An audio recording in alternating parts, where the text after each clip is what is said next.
اللہ کے پیارے رسول صلی اللہ تعالی علیہ وسلم ارشاد فرماتے ہیں کہ جس بندے کو 4 چیزیں مل گئی نا، اسے اللہ تعالیٰ نے دنیا اور آخرت کی بھلائیاں عطا فرما دی۔ 4 چیزیں جس شخص کو نصیب ہو گئی۔ یا رسول اللہ کون سی؟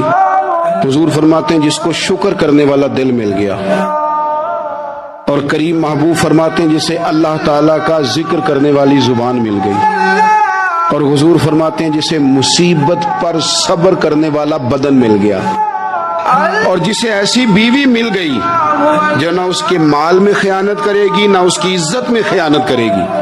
جسے یہ 4 چیزیں مل گئی وہ خوش نصیب ہے، دنیا بھی بن گئی آخرت بھی بن گئی۔